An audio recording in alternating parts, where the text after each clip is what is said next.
Welcome to Data Center Go-to-Market Sales and Marketing Q&A.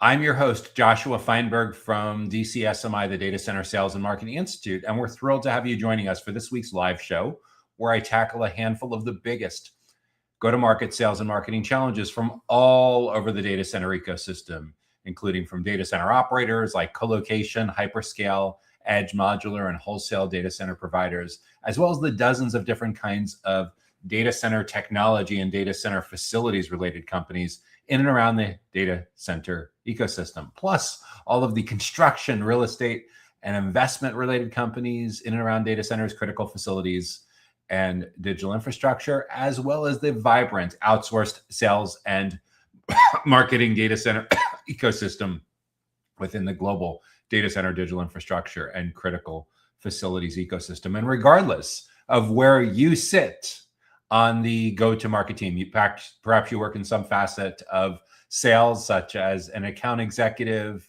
an account manager, a sales development rep, a business development rep, or maybe in some facet of marketing, like event marketing, field marketing, content, social media, demand generation, paid product marketing, or maybe some facet of product management or post-purchase, like account management or client success. Or perhaps your company has both a direct and an indirect playbook, and you're working in some part of channel partnerships, which, depending on your business model, may mean that you're collaborating with like managed service providers, MSPs, or network integrators, or value-added resellers, or master agents, or distributors, or maybe you are the executive sponsor, the orchestra conductor, the leader, whose job it is to go out into the marketplace and recruit the best and the brightest to ensure that you have the right people sitting in the right seats on the bus, rowing their oars of the boat at the right time, playing their musical instruments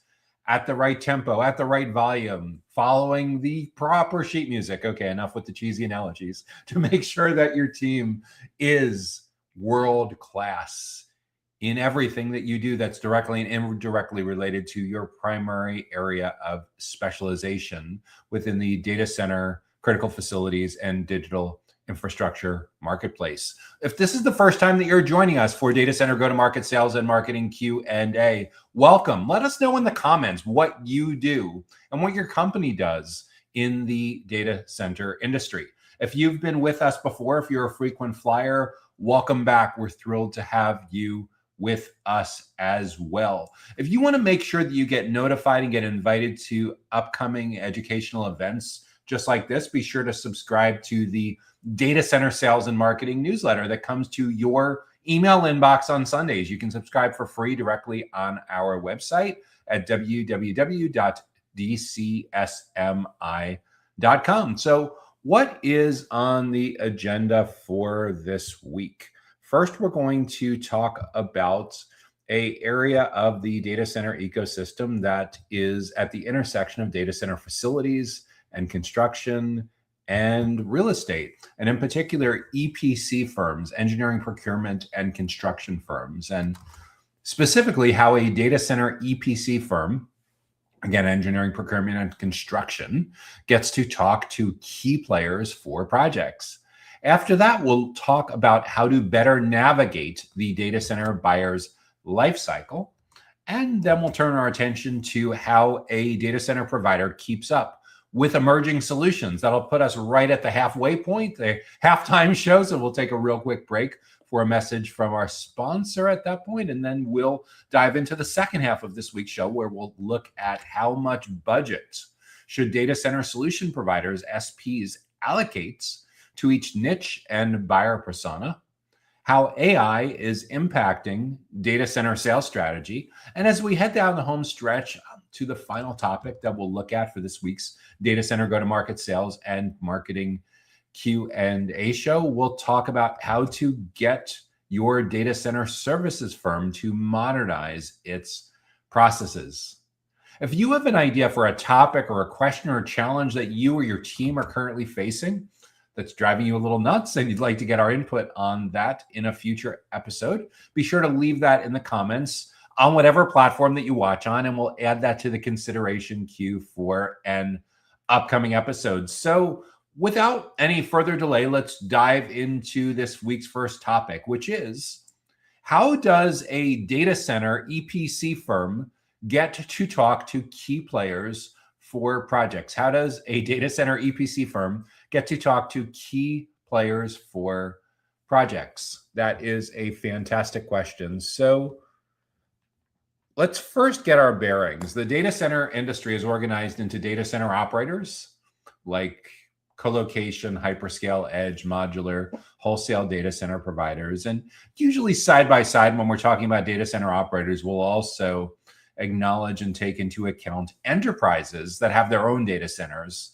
where basically the entire data center is dedicated to that particular company. And in many cases, companies that have their own data centers, plural, because of fault tolerance reasons, like for business continuity, for latency reasons, for governance reasons. So there's enterprises that have their own data centers, and there's operators that rent out space in their data centers to other companies. If you're like a wholesale data center provider or hyperscale data center provider, you're typically signing massive leases like to a single tenant or an anchor tenant. And if you're a co-location operator in a single facility, you may have anywhere from a few handfuls to literally hundreds of different companies occupying varying levels of space, from fractional parts of a rack to several racks, several cabinets, suites within the co-location facility, and everything in between. So there's data center operators. There's a few dozen different kinds of data center technology companies that we track over at DC SMI. You can actually find all of this on our website. There's 12, 13 different kinds of data center facilities related companies like power, cooling, commissioning, decommissioning, physical security, energy, basically things that have to do with the whole facility, the whole campus. And then in addition to the operators, the technology and the facilities related companies, there's construction companies. Pretty straightforward. They build data centers. They typically have a few dozen different kinds of subcontractors that work with them, and their orchestration, their coordination, and pulling together dozens of interrelated disciplines. There are real estate related companies that help to acquire the land, negotiate the land, bring the two parties together. They coordinate with site selection experts. They coordinate with designers like architect firms. And in addition to the construction companies and the real estate companies, there's investment related companies like venture capital firms, private equity firms, institutional investors that are the ones that go out into the marketplace and help raise the hundreds of millions, or in some cases billions, of capital that are necessary to make all of these very, very aggressive growth plans in and around the data center industry happen. I don't know if you've noticed or if you've been in this space a while, but it's way, way, way more expensive to build a data center than it was as recently as 10 years ago. I often talk about when I got into this space in the early 2010s, a lot of my early clients, my team's early clients, providing like fractional CMO sales enablement type work, was with co-location operators that were in a lot of ways like hybrids between co-location operators and managed service providers, MSPs. The big distinction being typically the companies that were focused on co-location would provide outsourced IT services, but only those services that their team could provide in the data center facility without having to get in the car and go out to a client site. And at that time, it was very common to find that there was a thriving ecosystem of what many would consider now like more owner-led, entrepreneurial-led, mom and pop kind of single location, 2 or 3 location co-location operators, where in the US, these companies were doing anywhere from a few million in revenue up to maybe as much as 8, 10, 12, 15 million in revenue. What happened to most of those firms over the last 5, 6, 7 years is as the complexity of client acquisition, client retention, the demands of clients have forced basically those companies to get married to each other, right? Mergers and acquisitions, either among firms of similar size or regional firms acquiring the local providers and national providers acquiring the regional firms, and kind of the classic roll up kind of playbook and consolidation, so much to the point that that was very much a nostalgic moment in time where you could have a relatively stable single location co-location business, maybe renting space in someone else's facility on the other part of the US or the other part of the country or the other part of the planet to satisfy clients' needs around latency and fault tolerance and things like that. But for the most part, it was possible to be in that business as a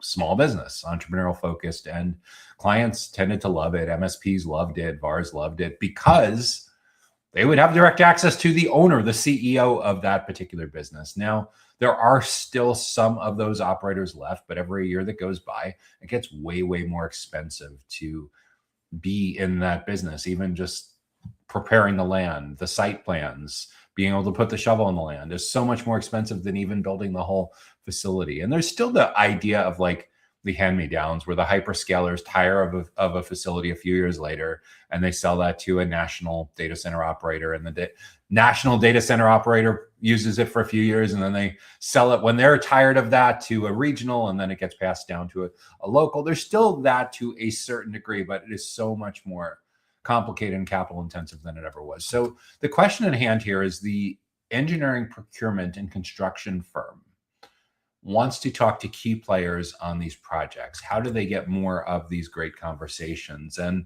we're now in a world where, compared to 10 years ago, it's so much more difficult to get to these initial conversations. And there's a lot of reasons, but it pays to go back and review kind of what the status quo was for these kinds of companies 10 years ago. 10 years ago, mobile adoption was picking up steam. Cloud computing was picking up steam. Social media was reaching mainstream adoption.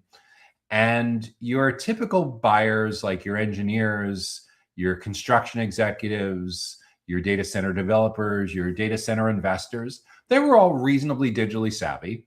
And when it came to thinking about a new major data center development project, it would be quite common that, in addition to going to national and global conferences, and in addition to going to local meetups and association meetings and things like that, they would do a fair amount of research on their own. They would ask questions on search engine. They would pose questions to their peers on LinkedIn.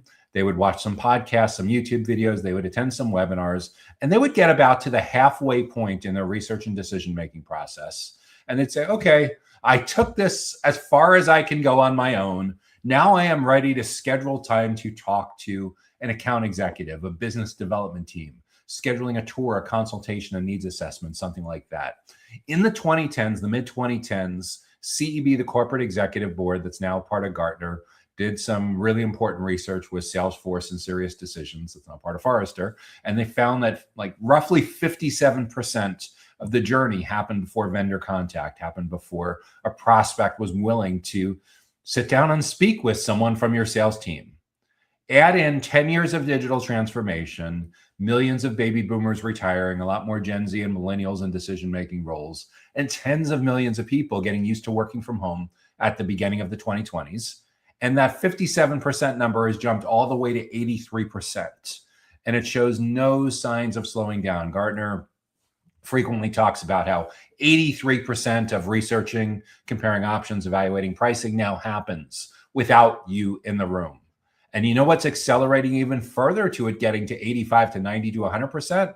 Generative AI. I mean, the cool part with generative AI, it's causing insane amounts of growth across the global data center industry. The thirst for the GPU-centric NVIDIA boxes and hundreds and thousands of them in the data center and all the power implications. Yes, it's creating massive, massive amounts of growth. But you know what else it's doing? Your buyers, your core buyer personas, your ideal clients, your addressable market. If you thought they were doing a lot of research on their own before they got to you 10 years ago, it was very quaint and colloquial, old-fashioned by comparison. Today, they're almost ready to buy before they're ready to sit down and speak with you. Because in addition to traditional search and LinkedIn and YouTube and the podcasts and the webinars and the third-party review sites, you now have to contend with the intense relationship that so many of us are in with our favorite generative AI app, whether it's ChatGPT or Copilot or Claude or Perplexity or Grok or Gemini. Most people at this stage of the game know a friend or family member that they tongue-in-cheek joke that they're literally in a relationship with the amount of time the amount of minutes, the amount of hours a day they spend in conversations with their chat app that is on their phone. And what that means is that is now, in addition to people watching videos and webinars and podcasts and social media, LinkedIn and conferences, you now have an intense competition from the immediate gratification that your prospects are getting from talking about these engineering, procurement, and construction projects with their favorite generative AI app. And the answers they're getting back a lot of times are pretty darn good. So what do we do to continue to stay relevant in a world where the generative AI in many ways is elbowing out a lot of traditional business development folks? Well, what's ending up happening across the global data center ecosystem is we see companies increasingly hiring sales talent that looks a lot like the people that they are calling on. So for example, if you work for an EPC firm and you're primarily calling on facilities managers and facilities engineers, you know who would make a fantastic addition to a business development team? Someone that has spent most of their career working in facilities management or as a facilities engineer for a data center operator or an end user with his own data centers.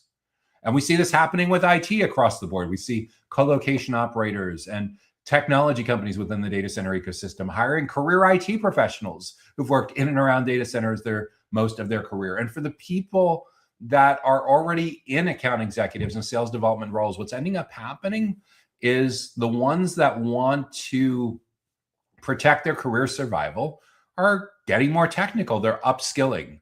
They're investing in the entry level and intermediate level training and certification options that are most relevant to the prospects and future clients that they call on. Like, for example, we saw this happening in spades with the data center operators a few years ago, where career salespeople were looking at like the CTOs and the VPs of IT and their organizations that they called on.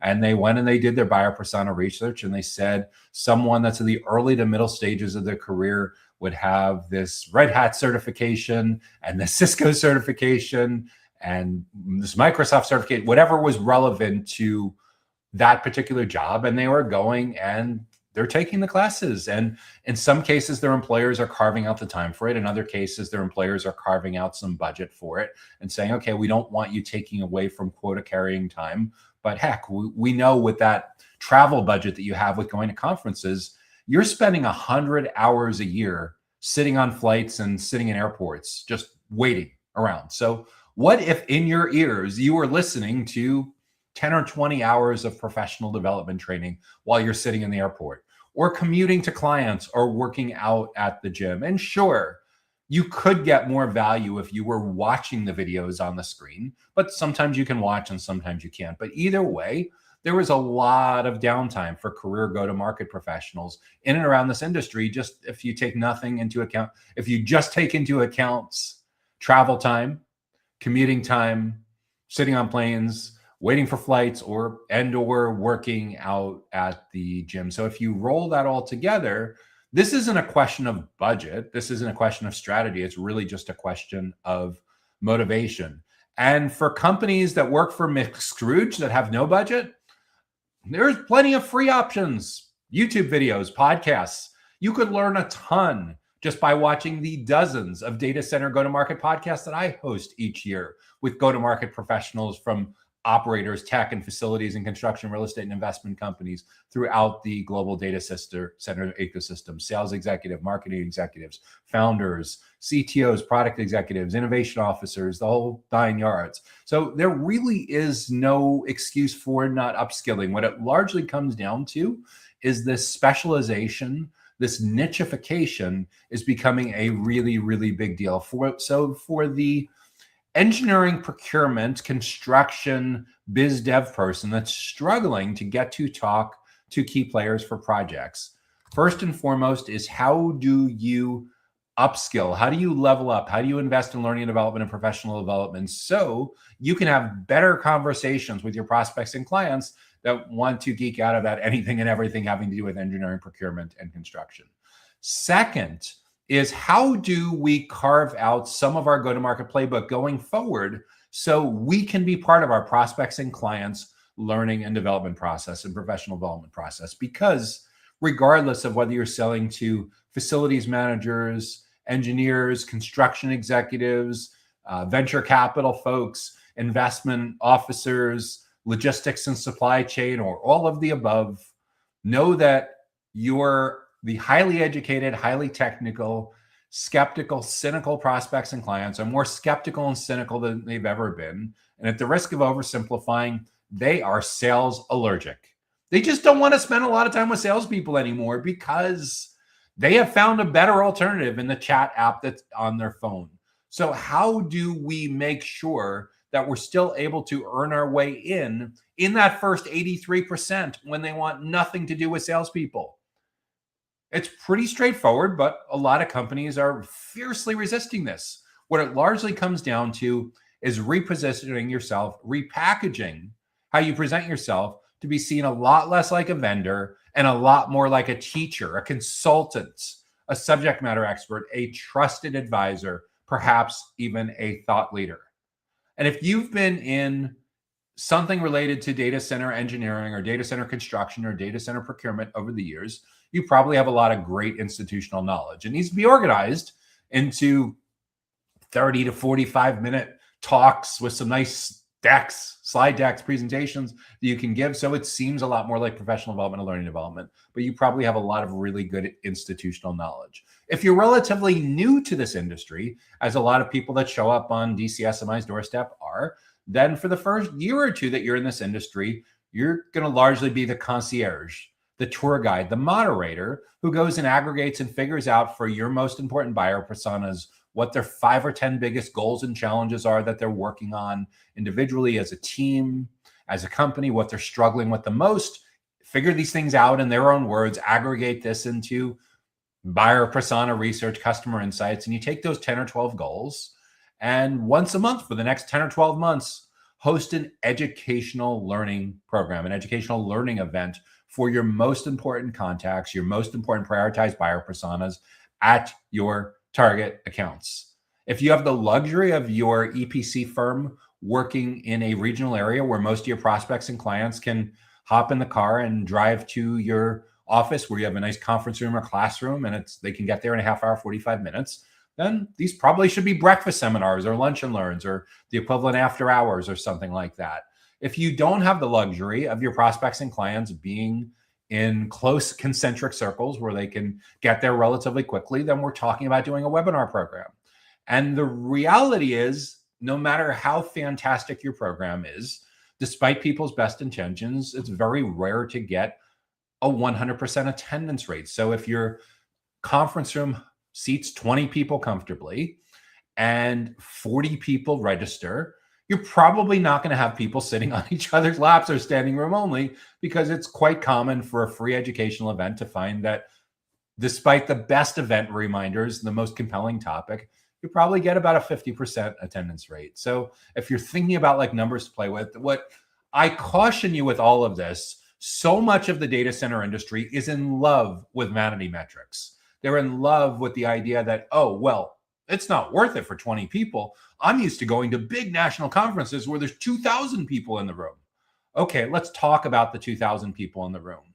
A lot of people in the industry, in digital infrastructure, data centers, and critical facilities need to be spending a little bit more time doing due diligence on each conference's demographics compared to your most important demographics. So regardless of whether you're talking about attending a conference or increasing the investment by speaking at a conference and bringing some coworkers along with you because you're speaking at the conference, or going really next level, exhibiting or sponsoring a conference, it's the same basic idea. Get the media kit, get the prospectus, put that on the left-hand side of your screen so you understand the demographics of who was there last year, who they think is going to be there this year. Bear in mind, most media conference companies don't get this third-party audited. It's just a good faith representation. So put that on the left-hand side of your screen. And the right-hand side of your screen, bring up your concise one-page ideal client profile, the kind that lists out geographically where they're located, their company size, industries, things like that. Very, very simple one-pager. And bring up your prioritized buyer personas, at least the first page of your first and your second most, your primary and your secondary buyer persona. And I want you to do a simple compare. Your ideal clients the key stakeholders in those companies and how that compares against the demographics for who is supposed to be at this conference this coming year. If you have a great match rate, keep going year after year. Ideally, I'd like to see you keep going and earn a place on the stage to be in the top 3% of the people attending that conference who actually get to educate and build trust from the stage. Because those are generally the people that are getting the most value from being at that conference. In addition to the 75 people that are speaking out of the 2,500 that are attending, the top 3% that are chosen, hopefully chosen on their merits as opposed to pay to play, which is a whole separate scourge and plague of the industry that at some point is going to come home to roost. But let's just put a pin in that for now. In addition to that top 3%, the typical attendee will bring like 2 or 3 coworkers along with them. So now that's roughly 10% of the conference, the speakers and their coworkers. Another 10 or 20% of the conference are people that are there because their company has a booth. They're there to work the booth, exhibitor, sponsorship type of roles. So that's 500 people of the 200 of the 2,500 at the conference. The other 2,000 people that are there, they're the captive audience. They're the reason the conference actually exists. There's no business model for the conference organizer if the other 80% of the people that are there aren't there as the captive audience. You're essentially the product. No exhibitor or sponsor is going to pay through the nose with everything that goes into having a presence at a major conference if the right people aren't there. And what we're talking about here is making sure that when you invest in specific conferences, don't keep funding it year after year just because you did it last year. Don't keep funding it because everyone is there or your biggest competitors are there. Fund it for the right reasons. Fund it for the reason that they have a really good match with the demographics in your ideal client profile and the prioritized buyer personas, your primary and secondary buyer personas. And the same thing with the speakers. Professional speakers get paid to speak. Virtually nobody gets paid to speak in the data center industry unless you're a huge, huge celebrity keynoter. So there's a imputed opportunity cost in schlepping your CEO or whoever is the keynote speaker at that. And usually they're very, very willing to do it. But again, would they be willing to do it if they were expecting 2,000 people to be in the audience and there were 3 or 20 sitting in a major conference? And again, where people get messed up is, sure, if you're at a major exhibition center or a hotel conference facility or something like that, and the room is set for 2,000 people, and there's 20 people sitting there, it's going to look really, really ridiculous. If you're hosting a lunch and learn event, if you're hosting a breakfast seminar that is exactly for the right stakeholders, the proper stakeholders, your primary and secondary buyer persona, at your target accounts, to educate and build trust, and you have their undivided attention. This is, again, one of these things that really messes people up, because unless you're one of the chosen 3% and you've nailed the demographic match perfectly where you're educating and building trust, and you have 100% of the attention, because that's another potential problem with conferences is they have the right demographics, but there's 5 tracks. So of the people you want to reach, you now have 4 other speakers that are competing for attention, not to mention that there's a whole bunch of people that never go to sessions that just love hanging out in the hallways. And then same math, but even more intense if you have a booth. There's 100 booths there. You know that people are only going to spend an aggregate of 240 minutes, 4 hours on the expo floor, because that's when the free food and the free booze is. So of those 240 minutes, even if it was 100% distributed among the exhibitors, which it's never going to be, maybe it's a 50-50 split. Okay, so there's realistically 120 minutes being divided up among 100 booths. So 100 booths, 120 minutes of their attention. That sounds like you're getting about 90 seconds.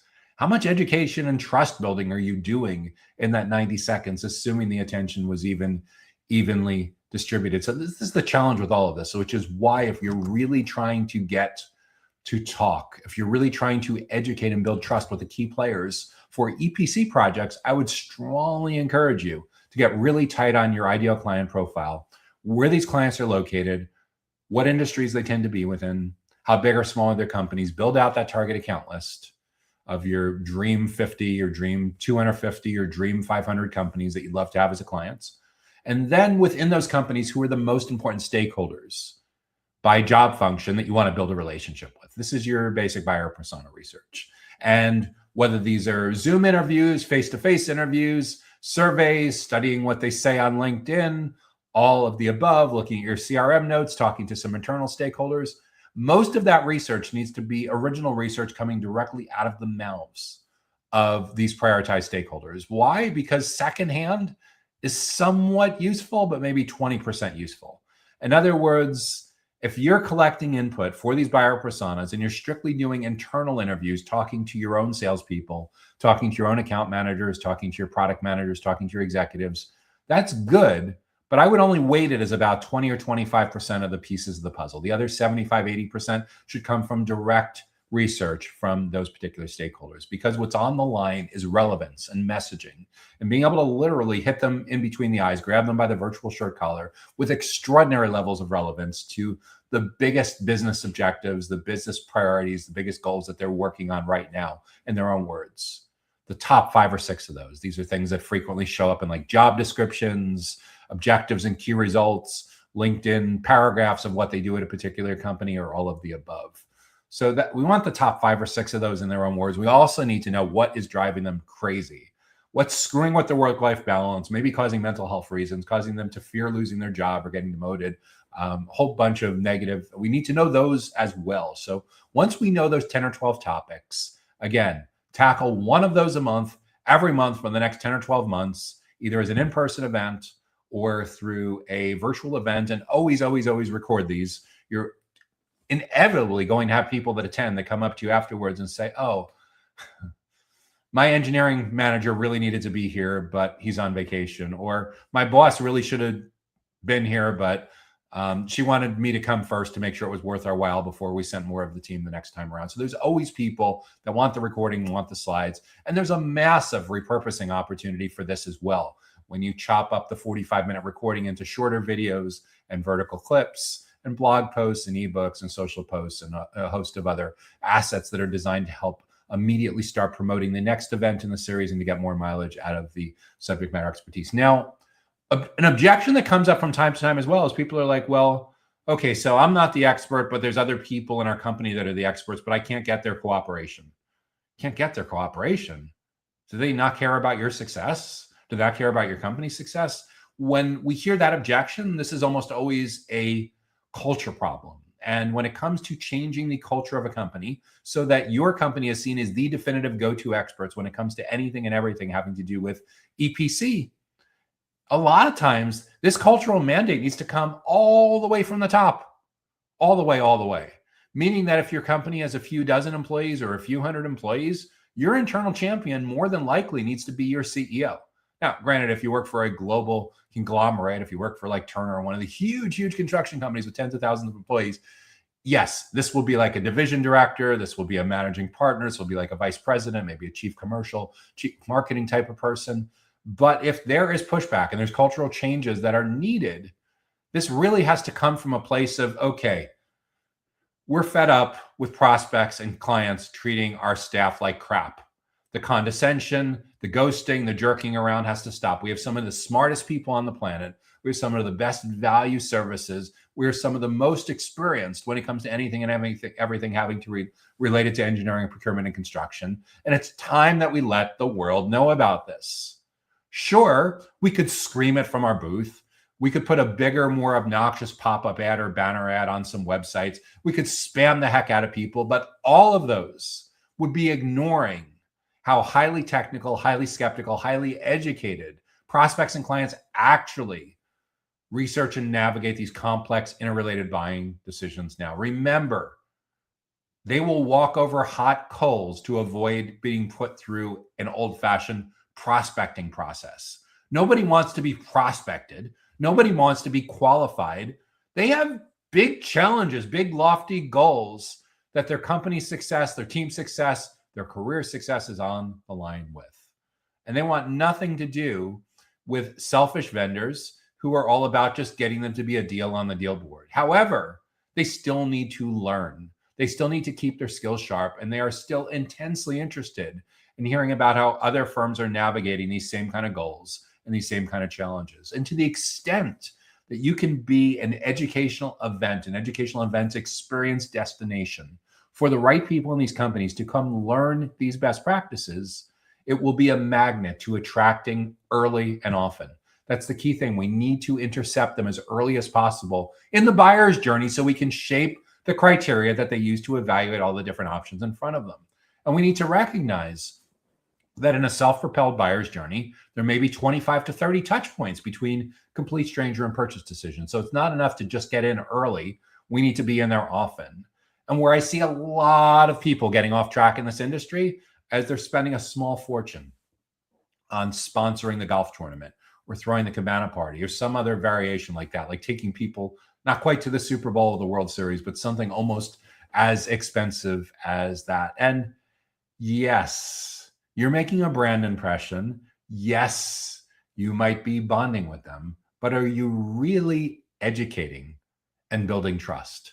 Because if we need to engage in transformation, if we need to shape their belief system, just bribing them and inviting them to a really cool party is not going to cut it unless you have incriminating pictures on them, in which case, okay, maybe the really cool party where they did some silly things that nobody would ever want to know. But I don't think most people want to go down that path of being in the taking and abusing, incriminating pictures kind of thing. So let's go with the idea that most of us, most of our companies, most of our teams are following a very ethical playbook. So we want to be focusing on educating and building trust early and often, the right people in the right places at the right time, and most of all, the right context, so that these developers, these construction executives, these facilities managers, these investors see you and your client-facing team members as some of the smartest, most insightful, most approachable, most helpful people on the planet when it comes to anything and everything that's directly related to construction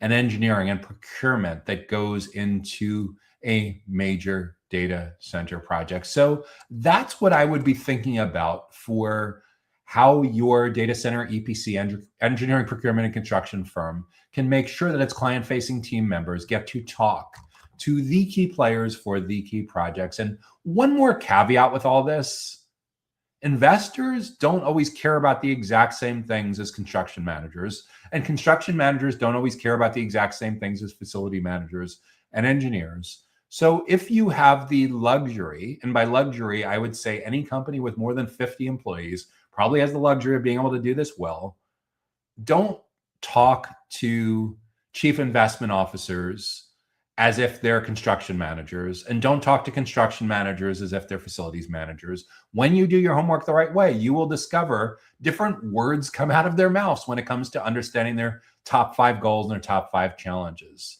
So the better job that you can do with segmenting how you educate and build trust, the more effective it's going to be.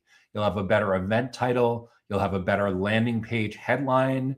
You'll have a better call to action. You'll have better relevance in your social proof, and you'll have better results with more of the people who attend your educational events wanting to bring more of their coworkers and being queued up to know that when it's conversation time for this major project, that your company is on an extraordinarily short list of companies and individuals that they, without a doubt, need to go to. And when you do this really, really well for specific use cases and niches where there's not competitive bidding required, you will find many times the short list keeps dissolving and dissolving and dissolving, and you may actually end up being the only company that's truly on the short list. Now, construction projects are so massive. It's not like a small co-location buy or just replacing a small generator, some batteries or something like that. So usually there's going to be a competitive process going. However, how do you get the inside scoop on helping the stakeholders internally with what goes into that RFP, what goes into how they define the project?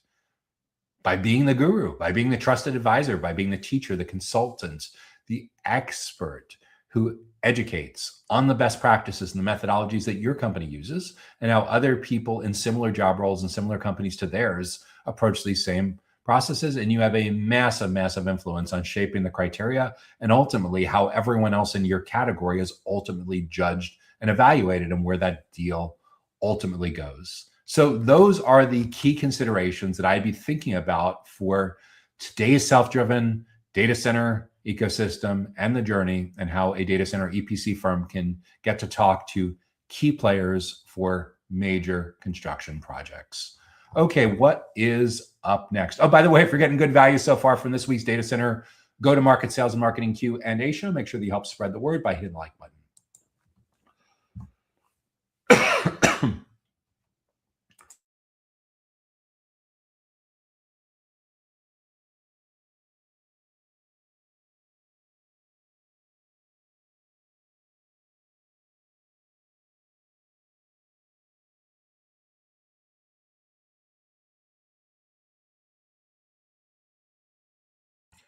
Okay, next question. How do we better navigate the data center buyer's life cycle? How do we better navigate the data center buyer's life cycle? So this particular question is segment agnostic. What does that mean?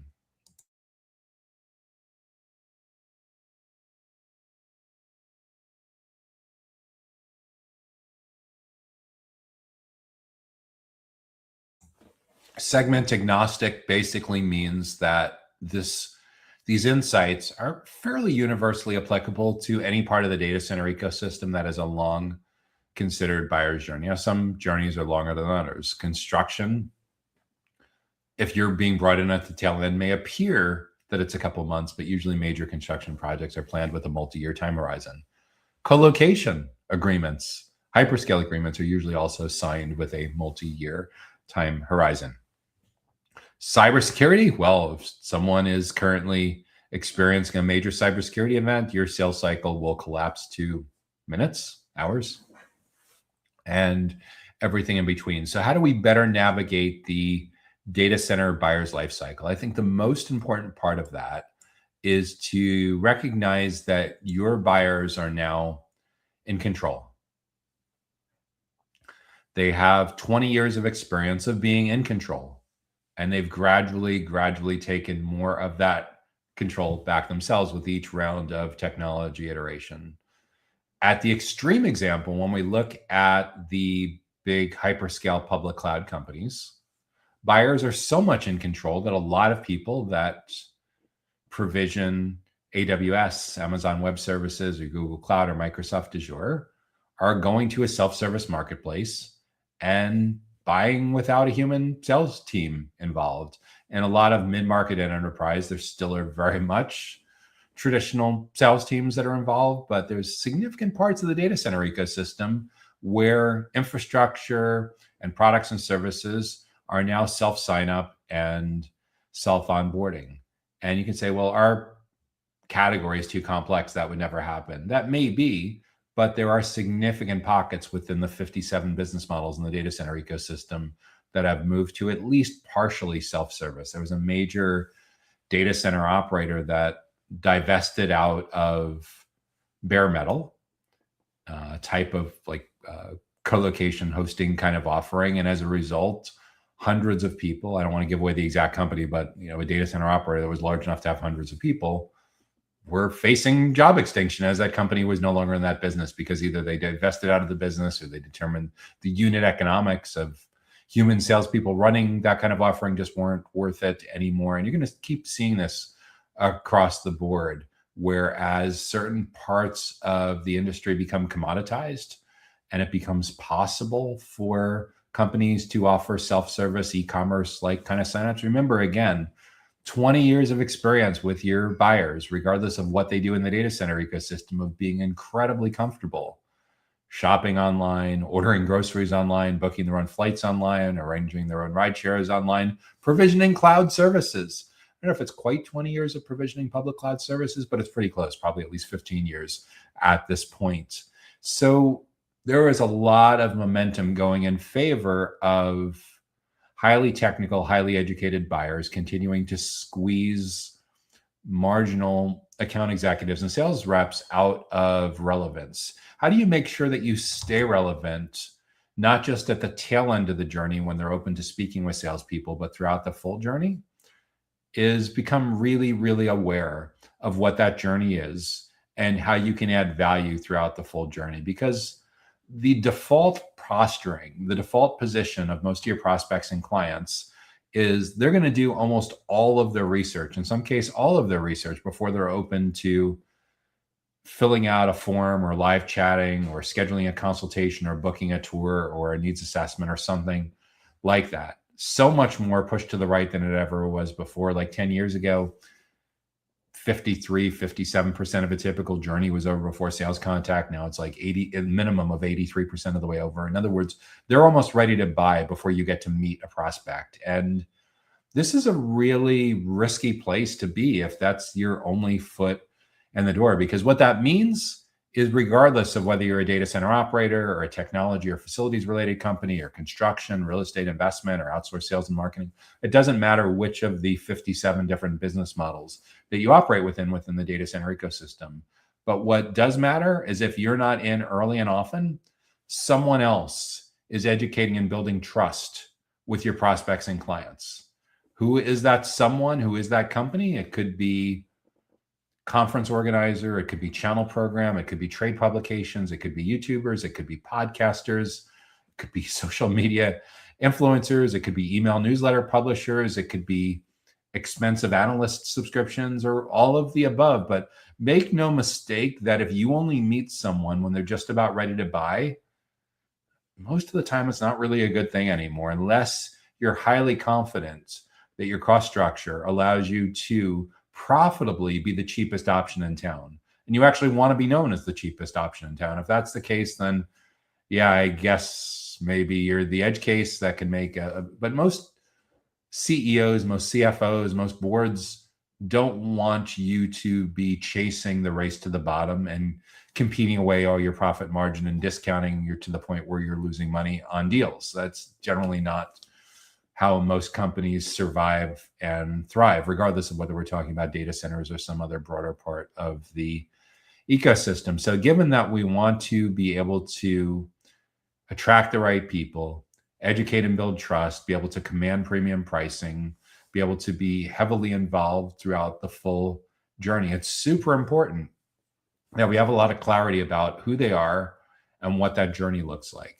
So at the absolute minimum, better navigating the data center buyer's lifecycle starts with having really clear, a lot of clarity and a lot of consensus across all the key stakeholders in your company on your ideal client profile.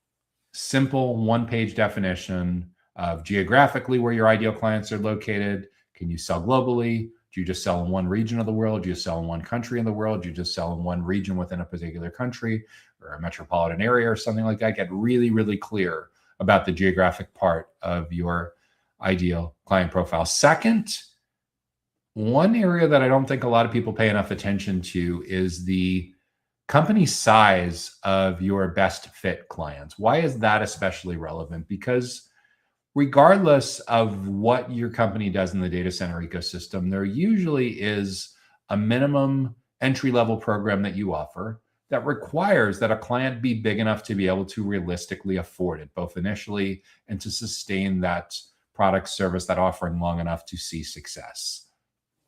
So in the case of like a co-location operator, if they know their minimum contract size that they can write, for example, is $800 a month, or your local currency equivalent, or roughly $10,000 a year, and it's got to be a 3-year contract, they need to make sure the company is big enough to be able to commit to a $30,000 US or your local currency equivalent contract. Same basic logic. If you're a technology provider or a facilities related provider, obviously construction, real estate, investment have a lot more zeros at the end than just a $30,000 3-year contract or something like that. Way more zeros. But again, like understanding how big a client needs to be big enough to be profitable for your company to service. And then at the other extreme, if your company is a huge global conglomerate, there very likely is no ceiling as to how big a client can be before it overwhelms your company's current capacity, skills, and expertise. Again, if you're a Fortune 500, a Fortune 1000 company, the upper limit on your average deal size probably is not a practical consideration. But if you're part of a small to mid-sized company, let's say your company has a couple dozen or a few hundred employees, you likely are fantastic at being able to sell to companies that are roughly your size and considerably larger than yours. But it's very possible that a Fortune 50 or Fortune 500 company may have financial requirements, regulatory, legal, compliance requirements, integration requirements, location requirements that are just off the reservation, nearly impossible for your company to meet at its current size.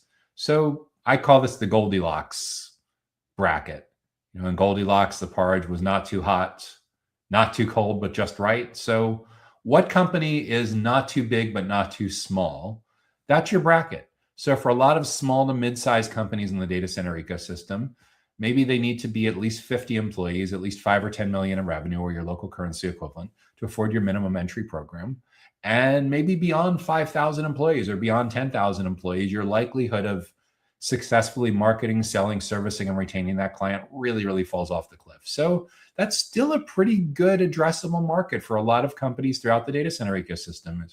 We can sell to companies that are located in the Americas or EMEA or in a specific country or group of countries in that particular region. And in those companies, they need to be anywhere from, say, 50 employees up to 5,000 employees. That's still, depending on your business model, should give you a couple dozen, a couple hundred, maybe a few thousand potential clients, depending on the nature of your business model and how expansive your geographic territory is. And the third part of the ideal client profile that you need a lot of crispness, a lot of clarity and consensus around is what industries are a particularly good fit and what industries are a terrible fit. This is especially relevant for data center operators and data center technology companies, where at the intersection of a particular geographic location and a particular sector, segment, or industry, a lot of times regulations pop up. And when it's a regulated industry, that usually forces issues with compliance, accreditation, certifications. In the US, this is especially pronounced when it comes to industries like healthcare and financial services and education and government. Like it varies, it will vary tremendously depending on the verticals that you specialize in and where you're located. But almost certainly there's credentials that at least operators and technology companies, and to a certain degree facilities related companies, have to invest in. And either you have those or you don't. If you have those, great. Focus on the companies the industries that value those the most.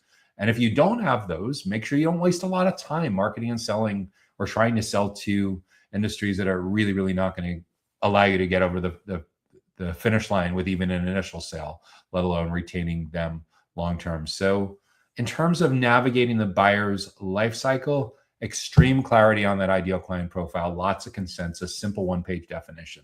Second, extreme clarity on the prioritized buyer personas, who are the most important, second most important, perhaps the third most important kind of economic stakeholders that show up on the decision committee. The most important, you call a primary buyer persona. The second most important, you call a secondary buyer persona. The third most important, you call a tertiary buyer persona. If you've been at this a while and you have a decent sized marketing ops, sales enablement kind of team, then yes, you can absolutely positively support significantly more than 3 buyer personas. If a lot of what I'm talking about is relatively new, and your entire marketing ops, sales enablement team can share one pizza, the old Jeff Bezos rule, meaning that 8 slices of pizza, 4 people. If there's literally not much more than 4 people or less than 4 people, keep it simple the first year or two. 2 or 3 buyer personas out of the gate. A primary and a secondary buyer persona is super, super important. And then within those personas, as you're doing your research, as you're figuring out those insights, we need to know the steps that they typically go through. What especially are the leading indicator, the leading goal that they're looking for help with, the leading challenge that's driving them nuts. That's a leading indicator that they're going to be in market for your kind of product or service in the coming weeks or in the coming months. And we need to make sure that, especially in a self-driven buyer's journey, that we have lots of educational resources, lots of educational events that meet them where they are, not where we'd necessarily like them to be when they're at the end of the journey.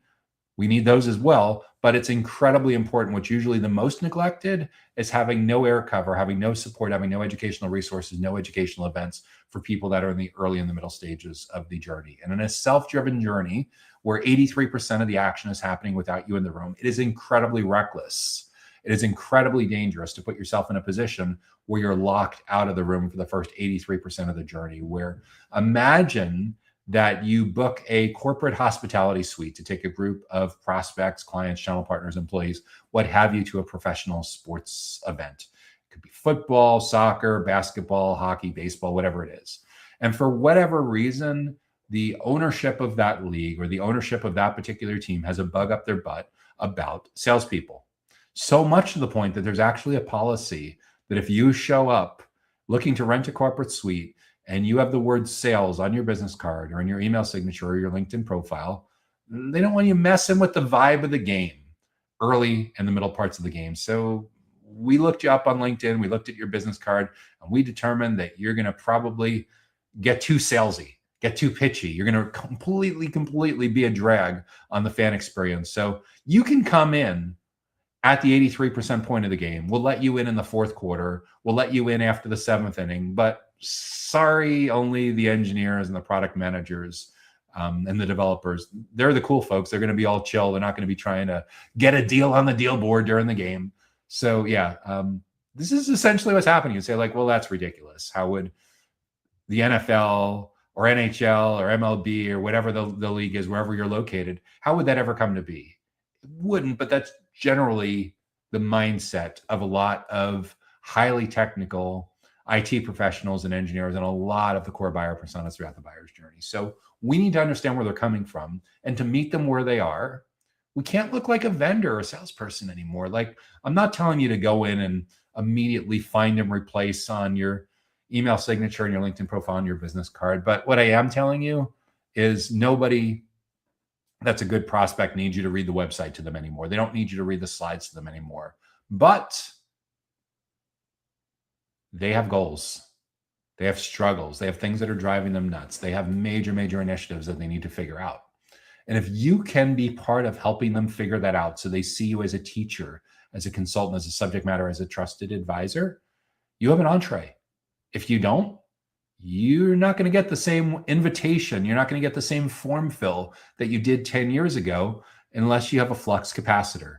If it's Back to the Future reference, if you're not into kitschy Gen X pop culture movie references. But the reality is, if you're living in the present, in the world we live in now, where even baby boomers have hit a critical massive tipping point of being digitally transformed, if you're using the same playbook that you did 10, 15 years ago, you're leaving yourself, you're leaving your team, you're leaving your company a lot more vulnerable than you likely realize. If you want to be able to better navigate this buyer's life cycle, getting in early and often almost necessitates being in the professional development, the learning and development business, so that you're in a position to be the one that within your target accounts, within the most important stakeholders in your target accounts, are educating and building trust early and often. So much to the point that the people that register want to bring their coworkers, they bring the other members of the decision committee, they bring their boss with them. And you're like, oh, cool. This is like part 2 or part 3 in the series. And first time around, we just had one person from this company. By part 3, there's now 4 people from the same company, from the same team attending together, which is amazing because you've reached them in the formative stages of their buyer's journey where you can actually make an impact on shaping their criteria. Just as important, you're proactively driving alignment in the formative stages of the journey before it is too late, before they've made up their mind and decided what that criteria is. The reality is, a lot of what being an enterprise account executive looks like in today's globally connected digital first industry is it's a lot like being a project manager for your internal champion, helping your internal champion to drive alignment across their team and other teams within the organization. And it is so much easier if you as that project manager, if you as the educator, the teacher, the trusted advisor is able to shape those criteria and drive that alignment before the sales resistance goes up, when they're in learning mode, when they're in professional development mode. So again, from a practical perspective, with navigating the full buyer's life cycle, the full buyer's journey, it's fantastic if you as an account executive or marketer or account manager or sales developer are in a position where you have enough institutional knowledge that you're putting together the 30 to 45 minute deck and you're the featured speaker, the presenter, the instructor at several of these 12 monthly educational experiences. But it doesn't have to be you that's presenting. If you're relatively new to the industry, if you don't have a lot of valuable institutional knowledge to share for this particular buyer persona quite yet, then you're the moderator, you're the host, you're the concierge, you're the tour guide who goes and gets the right resources from your company, the project managers, the solution engineers, the technical subject matter experts, the CTO, whoever is the right fit to be speaking to that particular audience. And if you have executive buy-in and you've exhausted your available internal speakers, then you go to your contractors and your vendors and you ask if they can send someone in to be as a guest speaker, or you go to your channel partners, or you see if there's 2, 3, 4 clients that you can interview panel style. That's a very popular format digitally. That's a very popular format at in-person conferences. And there's no reason why your breakfast seminar or lunch and learn can't revolve around you moderating a panel conversation with 2, 3, 4 representative prospects or clients that align pretty well with that particular core buyer persona. But the key thing with all of this to better navigate the buyer's life cycle, the buyer's journey life cycle, is getting in early and often is incredibly important, because we want to educate and build trust with the right people, the right places, the right time, and most of all in the right context to get you out of the vendor box and keep you out of the vendor box. And in that self-driven journey, the best path in now is for you to be an integral part of your most important buyer persona's learning and development and professional development process. And the cool part is, relative to some of the obscenely expensive national and global conferences that you're likely attending, exhibiting, sponsoring, if you already have a classroom or a conference room that can comfortably seat a few dozen people, even as few as 10 or 15 people, 20 people, you already have the space that you need. And it's probably free for you to be able to reserve that for an hour or two, a couple times a month. You likely already have an email marketing program with an email newsletter and how you send out emails, and a CRM where you'd send out these email invitations. You likely already have some subject matter experts internally. So when it comes to putting together a program like this, sure, the first couple times through you do it, there's going to be some learning curve and you'll get faster, more effective and efficient at doing this. But in terms of like wrangling financial budget, next to nothing, peanuts compared to the cost of big national and global conferences. You have 20 people coming over and you want to put out some breakfast. What are we talking about? A few $100s of your local currency equivalent to bring in some bagels, some pastries, some fruit salad, yogurt, some coffee and juices, like a few $100, expense account stuff. Lunch, same thing. It doesn't need to be something super fancy. You don't need white glove service or French catering or anything like that. It literally can be pizza, sandwiches, salads. Like in the US, this would be like from the deli or Panera Bread or something like that, or whatever works best for you. But again, what your CEO, what your boss, what your CFO will absolutely love is the cost of running these events is almost nothing on an out-of-pocket basis. So small that in most cases, your account executives or account managers probably are putting this on their expense report, and there's a few decimals less than the expense report that carries participation from national and global conferences. So a huge, huge part of navigating that buyer's journey life cycle is thinking about how soon you can carve out 10 to 20% of your monthly schedule to be in the education and trust building business, to be professional development, learning and development for your most important buyer personas and your target accounts. So early and often, give them fantastic value, give them a reason to keep coming back month after month and bringing more and more people from their companies along with them, teams that learn together, grow together, and fantastic outcomes will happen. You'll learn a ton about their needs as well, because they no longer see you as a vendor. They see you as an expert, and there's tremendous trust, and they'll tell you what's really going on. That alone is worth its weight in gold, from figuring out your pivots, figuring out product market fit, figuring out all of the above on how to scale your company's growth. So that's what I'd be thinking about on how to better navigate the data centers buyer's life cycle. Okay, before we dive into our next question, if you have an idea for a topic or a question or challenge that you think we should address in an upcoming episode, be sure to leave that in the comments, and we will add that to the consideration queue of topics to potentially address in an upcoming episode. So what is up next? So our next topic for today.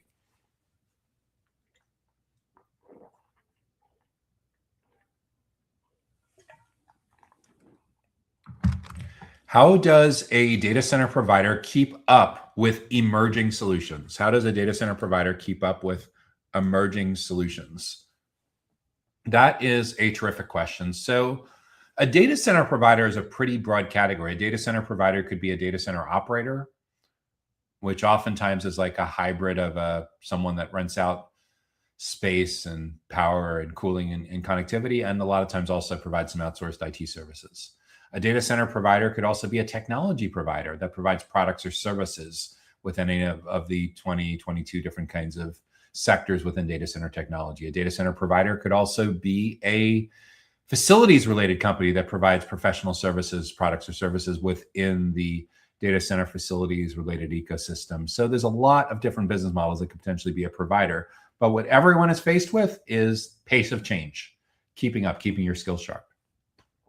And what's interesting is a lot of people rationalize making enormous investments in attending national and global conferences and all the travel that goes along with it because they need to keep up with emerging solutions. And that certainly is one way to keep up with emerging solutions. And if you pick the conferences correctly and you make good use of attending and taking good notes and action items, that definitely can be one way of keeping up with emerging solutions. But there's a lot of different ways to keep up with emerging solutions. For example, going back 10, 15 years at this point, a lot of people in the data center industry routinely watch webinars and attend digital events, virtual events to keep up with emerging solutions. Now, just like a lot of conferences have turned into veiled infomercials and too much pitching and not enough substance, you want to be careful with where you invest your time with attending webinars and virtual events, because some people apparently didn't get the memo and don't care about what they do to their brand reputation and basically pretext people to think that they're coming to learn. And in reality, there's very little learning and mostly a nonstop infomercial, nonstop sales pitch going on. And you can do that once, but you're for sure not going to be able to get away with that a second time with the same group of people. And worse yet, when you pull this virtually, it's not like they have to physically get up and walk out of the breakout session room and they fear that they're going to be seen as rude. Like, they'll just disconnect from you and they'll never bring their coworkers and they'll never come back to another event because you lied to them. You told them that they were going to be learning, and all you really wanted to do was to get a captive audience to hard sell them on why they should buy your product or service. So, as I'm sure you can tell by now, when you invite people to a webinar or a breakfast seminar or a lunch and learn, 95% of the time should be educating and building trust. The topic, the bullet points, the outline of what you covered, providing so much outrageous level of value that you're highly confident that if you presented that session at a national conference, it's top rated.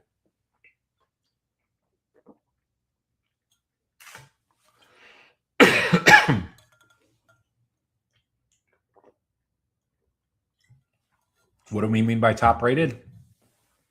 You know, the scorecards, the reviews, the mobile app reviews, one of the best at the conference. If you're highly confident that your slide, your outline, your content could achieve that goal, great. If you're not, keep going and provide value, exceptional levels of value for the time and energy and attention that that stakeholder has entrusted with you. So you can learn from conferences, you can learn from attending virtual events, and you can watch them on demand.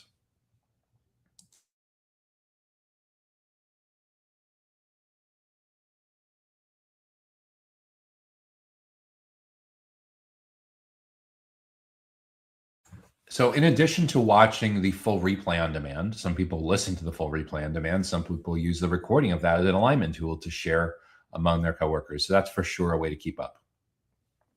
For people that are really stretched for time and budget and they're struggling to keep up, at the risk of being a tad self-promotional, attending live events like this. If you're looking to level up on go-to-market in and around the data center ecosystem, there's time, but there's no financial cost.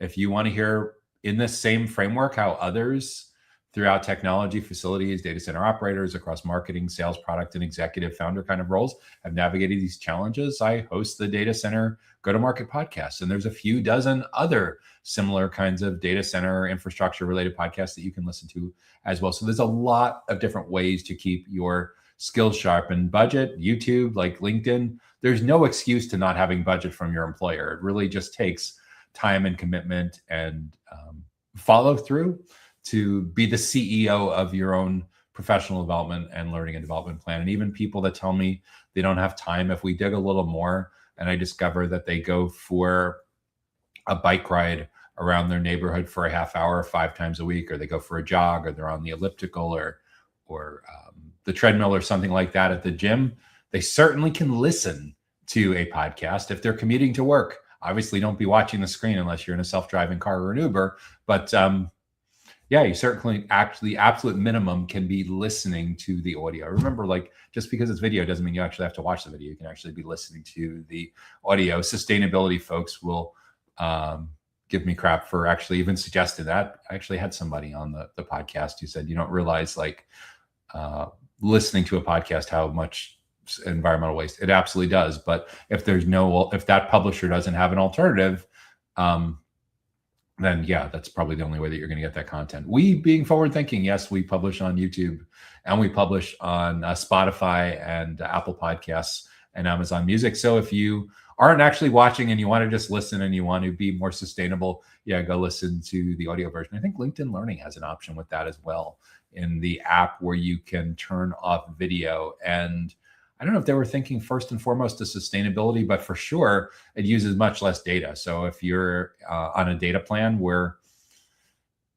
megabytes of data transfer or speed or low bars or something like that are an issue because you're not on Wi-Fi or you're paying for data, then yeah, that certainly is a lot less bandwidth to stream the audio as opposed to streaming the video. So yeah, there's a lot of different ways to keep up. A lot of people just reading your feed, like feed-based stuff on LinkedIn especially, but YouTube as well. Remember, all of these platforms in the last couple of years have gotten exceptionally well at surfacing content that is around your interests as opposed to necessarily just what you've subscribed or followed. That's a really, really big change in the last couple of years where people have talked about that social media has become interest media.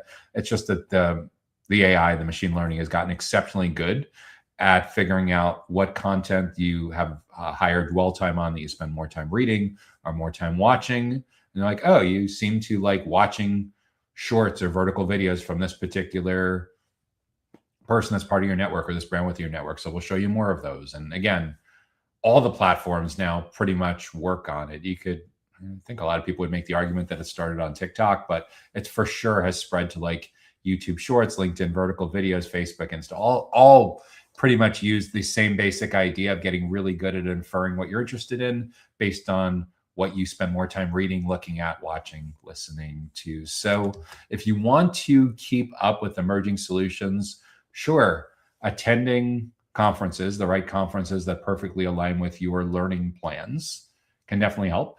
Attending virtual conferences, attending webinars, virtual summits, and everything like that for sure can help. Live and watching those on demand and watching pieces of those and podcasts from those can certainly help. And at the risk of being really, really old school, back in the day, early on in my career, I wrote a book for Microsoft Press, and I'd like to hope that there are still a significant amount of people that like to learn and keep up with emerging solutions by reading books, whether they're paperback, hardcover, Kindle, audiobooks, or all of the above. There's still a lot that you can learn there. Obviously, when it comes to emerging solutions, shelf life and copyright years certainly make a difference. But as long as the information there is pretty timely and can help, that's certainly another way to keep up with emerging solutions. But at the end of the day, what I increasingly see is more and more parts of the data center ecosystem hiring biz dev and salespeople and account managers who are a lot like the prospects and clients that they work with. And if you come from that background, you're in great shape. If you're trying to retrofit your career to be relevant, what a lot of it comes down to is understanding your target personas that you market to, that you sell to, that you do account management with, or whoever's relevant to who you're spending a lot of time with, and looking and seeing at like what training and certifications do they have, and looking at what the consensus is, what the most popular ones are, and what would likely serve you pretty well is investing the time and budget if you need it from your employer. In some cases you're getting reimbursement, some cases you're not. Most employers generally reimburse on these kinds of things, but investing in training and certifications and credentialing so that your LinkedIn profile carries the same kind of initials after your last name and has some of the badges that your typical prospects have. And you don't necessarily need the most advanced training and certifications, but what would make you feel like the peer of someone you're calling on at like an entry to intermediate level in your career. So again, that's another way to keep up with emerging solutions. It's credentialing, and that helps with the education and trust building. And a lot of times you don't get the inside scoop on what's really going on in an account until they feel like you understand, until they feel like they can trust you. So all of these are related, and all of these are key things to be thinking about when a data center provider is trying to keep up with emerging solutions.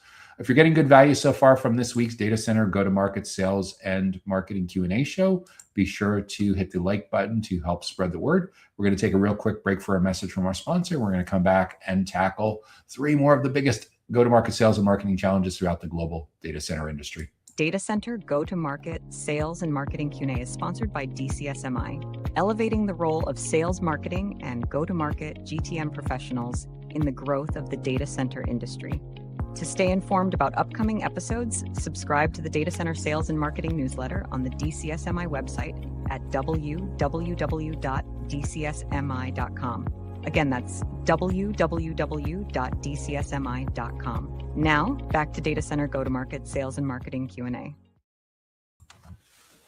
Hey there, Joshua Feinberg from DCSMI, the Data Center Sales and Marketing Institute, and host of the Data Center Go-to-Market Sales and Marketing Q&A show, where each week we tackle a handful of the biggest sales and marketing related challenges throughout data centers, digital infrastructure, and critical facilities.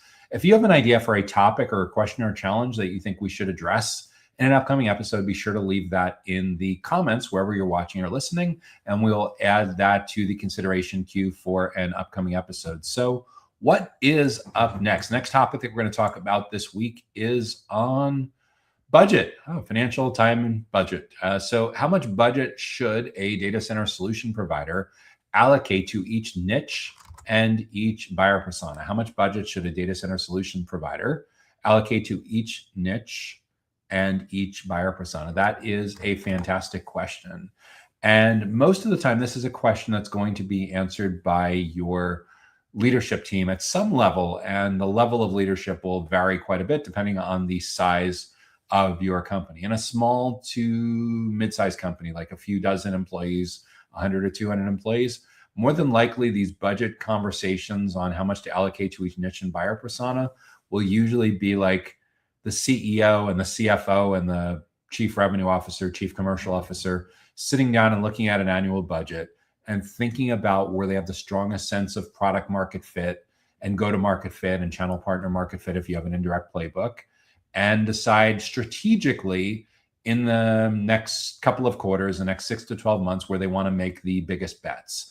And it's usually a combination of looking in the rearview mirror and seeing which clients have been the most profitable, both bottom line and top line, which have been the happiest clients in terms of like net promoter score, and which existing segments do you think align best with where your roadmap is today and where your roadmap is going in the next 3 to 12 months or so. And I'd love to tell you that there's a lot of art and a lot of science, but a lot of times it really is exactly what I just described. It's a couple of executives sitting around and looking at the budget and saying that, gee, we currently have 4 different pages, who we help pages on our website that represent our 4 segments. We know that number 2 and number 4 are the cash cows, so to speak. They're the most lucrative, the most profitable segments for our clients. They tend to be the happiest clients. They're the most strategically aligned with where we're going. So yeah, that's where we're going to put the most headcount. That's where we're going to invest the most in demand generation programs and paid ads and paid sponsorships and education and trust building. So a lot of it is like, okay, those 2 segments, like for example, are 80% of your profitability in the company. It may be that when you figure out what the headcount budget is and what the financial budget is across marketing, sales, account management, product, basically everything on the commercial side, that you say, okay, so 80% of the budget is going to go to those 2 segments that were 80% of our profitability last year. They're the happiest clients and they align really, really well with the roadmap for where we're going in the future. By the way, that scenario that I just outlined with the CEO and the CFO and the chief commercial or chief revenue officer sitting around there, as I mentioned roadmap a couple times, make sure that you invite your chief product officer, your VP of product management, or whoever owns roadmap there as well, because the last thing in the world that you want to be doing is building your financial projections and budgets based on rose-colored glasses, extraordinary levels of optimism from your chief commercial or chief revenue officer without being grounded in the reality of whether that particular segment is going to truly be happy with what's on the roadmap in the next 3 to 12 months if you're really addressing those biggest, and then the timing issues. And obviously the timing is usually never exactly as expected. It's a public good faith kind of roadmap. Maybe your company is better than average and you're actually able to deliver features ahead of schedule. But for the most part, being grounded in that extra perspective of not only the people that the marketers and the sales and the account managers that are reporting into CRO, but the perspective of like what product and service capabilities are today and what's going to drive the good net promoter score and what actually exists versus what people are screaming for and what's going to cause retention, what's going to cause churn, what's going to cause repeat purchases.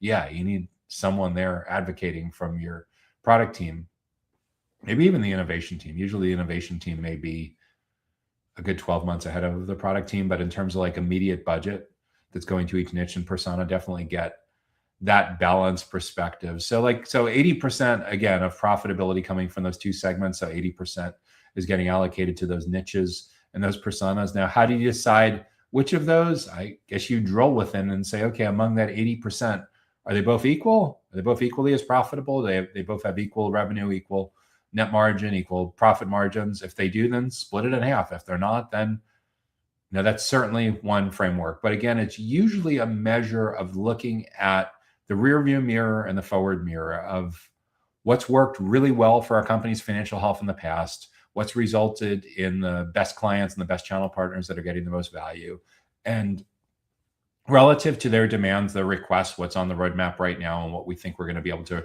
reasonably deliver in the next 3 to 12 months. Where should we make the big bets?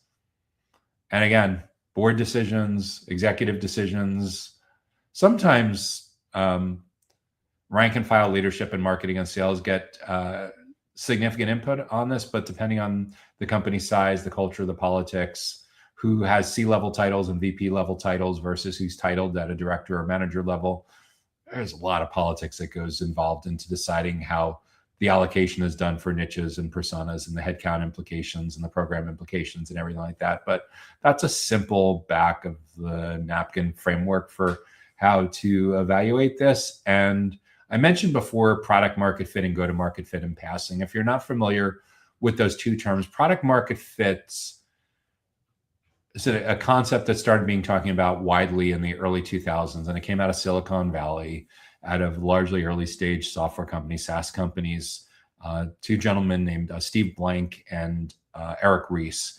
Eric Ries wrote the bestseller, The Lean Startup, and Steve Blank was his professor at Stanford Business School. They developed this whole idea of cycles that make companies be able to iterate faster, and they frequently talk about, Mark Andreessen too should probably get some credit on that as well, with pioneering these concepts in the late 1990s and early 2000s. But it's the idea of having a lot of clarity around the products and services that your ideal clients purchase from you, the quantities, the frequencies that they purchase from you, the price points, the profitability, basically all the unit economics that helps you know that you can run a repeatable process where you can continue to scale your company's growth by adding employees, adding budget, adding capital, and you'll continue to have a predictable outcome. So product market fit usually happens with pretty early stage companies when they're just at the stage where they've outgrown founder-led sales. What does that mean? It's usually companies with a couple handfuls or a couple dozen employees, and they've gotten to the point where they have successfully hired their first few salespeople who are able to run a sales process without the founder being involved. And the salespeople have been successful enough that they've stayed at the company for several quarters. They're meeting or exceeding quota, and there's a defined process, defined playbooks that someone that's not a founder of the company can actually follow. Usually when you hit that second type of milestone where you're starting to scale sales and marketing is working and lead gen and, invest, take on debt, take on capital, whatever it is of X million, X tens of millions, whatever it is relevant for your local currency equivalent, that you're going to continue to have a consistent outcome. That's having go-to market fit, where you know that the plane stays in the air and the wheels don't fall off on your growth engine as you continue to add capital. So there's product market fit, which is largely defined by having a lot of clarity on the products and the services and the ideal clients and the unit economics. And go-to-market fit usually is defining by scaling and retaining early sales and marketing hires, so you don't have a revolving door of people, your headcount, your team members constantly churning. Channel partner market fit is another cousin of those two. What channel partner market fit means is that you've set up a channel partner program, like an integration program, a reseller program, distribution program, whatever it is, In many cases, companies that are really going all in on that indirect model will have 2 or 3 different kinds of programs that are relevant to each particular kind of business model or segment.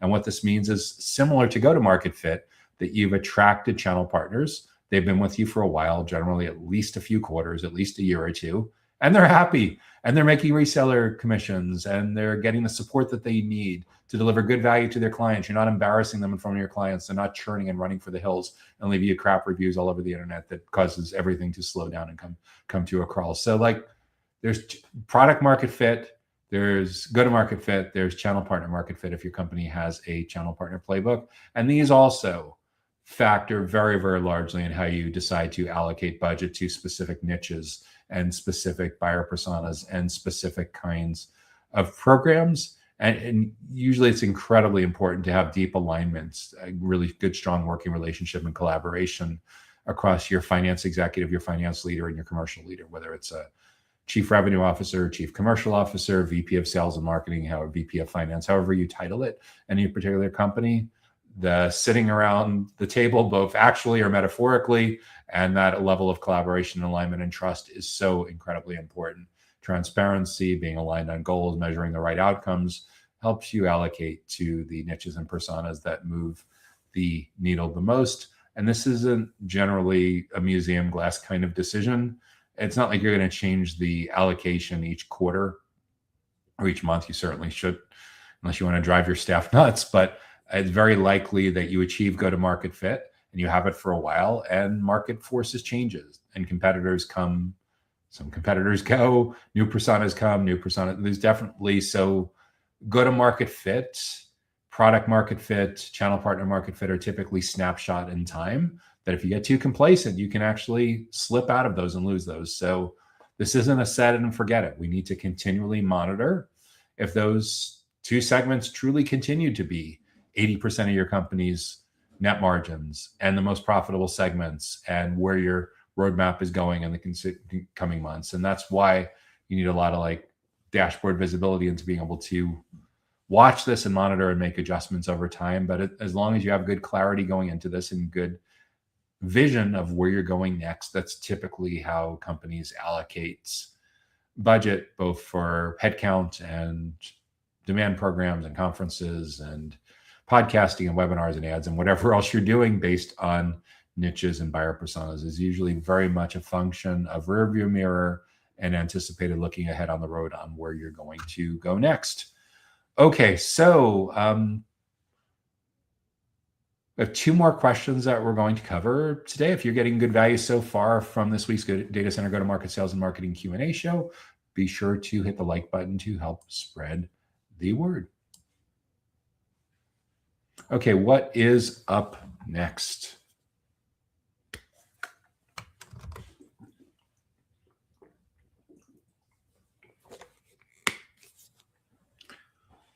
How is AI impacting data center sales strategy? How is AI impacting data center sales strategy? So what kind of impact are data center sales professionals feeling because of AI? Well, AI is very much a double-edged sword. AI is responsible for record profits and record commission checks and record quota busting and record President's Club for data center sales professionals across a broad part of the data center ecosystem, across the operators, technology and facilities companies, construction, real estate, and investment companies, even outsourced sales and marketing companies. So AI, in the incarnation that we know about, that really kicked off momentum in late 2022, early 2023, as ChatGPT, as OpenAI took that out of beta, is a big part of the force that led to the massive changes that we saw. And of course, we know today it's not just ChatGPT, it's Copilot, Microsoft's AI franchise, and Perplexity and Anthropic Claude, and Google's Alphabet's Gemini platform, and X's Grok.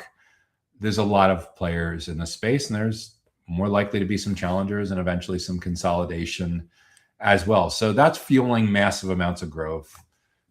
It's old news already that the power grid can't keep up with this, and finding the right land that has power grid access and all the innovations that are being done by energy companies to have data centers being built that don't need grid power, that are using behind the meter using self-generation, whatever you want to call it. Again, those are very, very much fueling massive amounts of growth. But AI is definitely having some challenging impacts as well on data center sales strategy, in that AI is making your prospects and clients a lot more independent and autonomous as well. If we go back to the early to mid 2010s and we think about the state of B2B technology adoption in digital infrastructure and critical facilities, at the time, it was quite common to find that the most relevant stakeholders, the prioritized buyer personas for data centers, digital infrastructure, and critical facilities at the time were getting pretty comfortable using social media. They were reading posts and asking questions quite often on LinkedIn. They were super comfortable using their mobile devices. They were really comfortable asking lots of questions on search engines to drive a lot of research. They were pretty comfortable watching YouTube videos, attending webinars, listening to podcasts. And with all of that in mind, when it came to major initiatives that they were in charge of in their professional lives, they would typically get to a little past the halfway point in doing all of this self-directed research. And then they'd be ready to fill out a form to talk to sales, to schedule a consultation, to book a tour, needs assessment, live chat, whatever you want to call it. At the time, CEB, Corporate Executive Board, that's now part of Gartner, found that about 57% of a journey was over before vendor contact or sales contact. So if you did most things right, you could count on the fact that you'd still be in there for the final 43, 44% of the game. Not too bad, right? You could still spend a lot of time with prospects and clients and influence how they navigated your category. AI has really quite dramatically changed it. And it's not just AI, it's 10 years of digital transformation. It's a lot more Gen Z and millennials in decision-making roles as more baby boomers start to retire. And even the baby boomers that are still actively either full-time or part-time working in the industry are all at this point super digitally transformed. I know, because whether it's webinars or whether it's podcasts, like here's a good way to check this out. You're at a conference and you're attending a panel, and there's 3 or 4 people on the panel, and you can tell for sure that there's at least one of the panelists who is with 30, 40 years of experience in kind of the later stages of their career. They're what most people would consider a baby boomer. You take a picture of a slide that they presented at that panel and you share it on LinkedIn. You say, amazing point by @mention first name, last name speaker. I totally agree with your approach to sustainability and why PUE and liquid cooling need to be radically rethought in terms of people's dependence on that as the gold standard for transparency.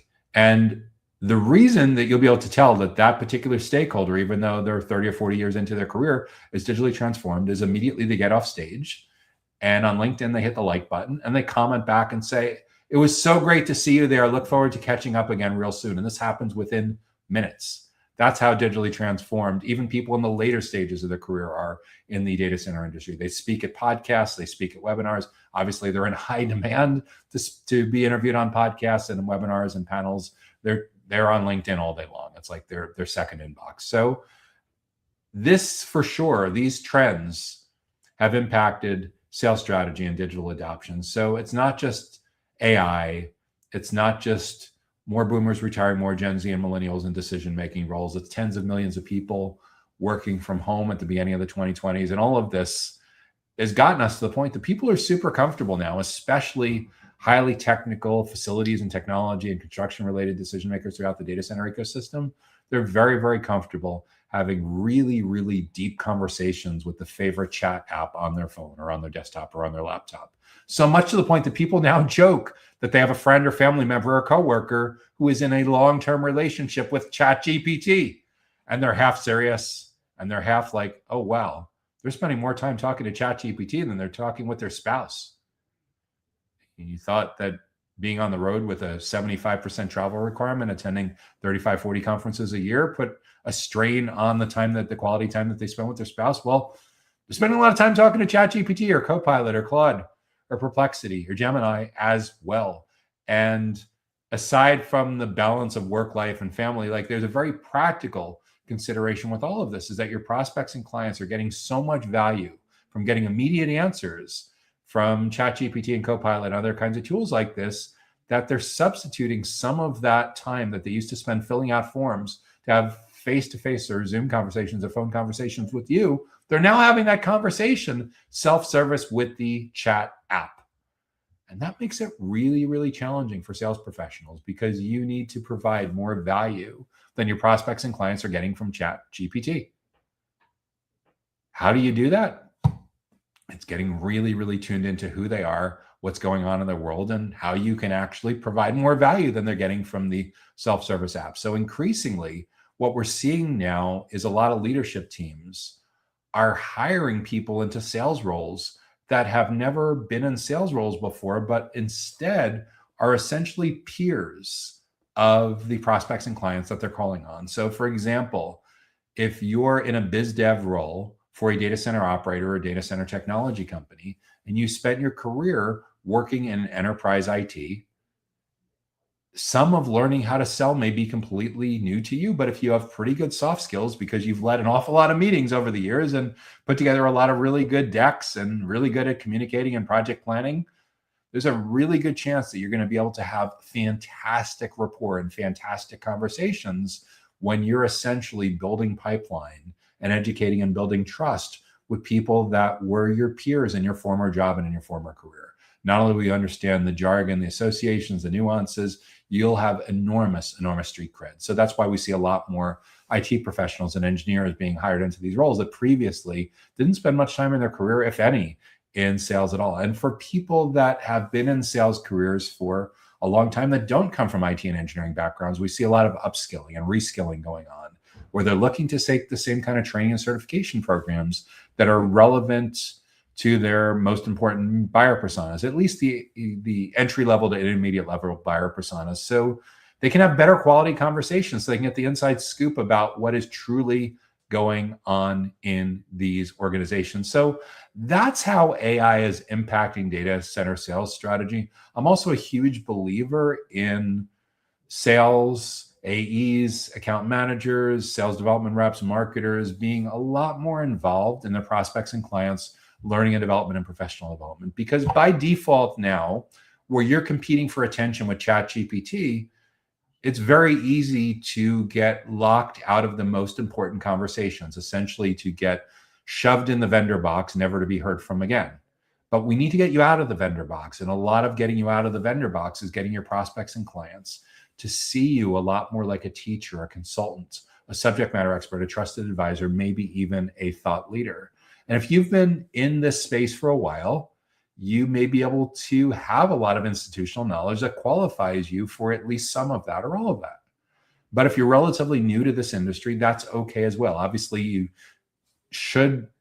want to be looking for a company that believes in investing in its team members so you can continue to upskill and provide more value to your clients and prospects. But in the meantime, when it comes to like hosting educational events for your most important ideal clients, the most important prioritized stakeholders in those companies, you still need hosts, you still need moderators, you still need tour guides, you still need concierges. So there's a tremendous amount of value to you being the one that understands those top 10 or 12 big goals and challenges that your most important buyer personas are working through, and going and recruiting the speakers from internal subject matter experts, from your consultants, from your channel partners, from your vendors, from your potential clients.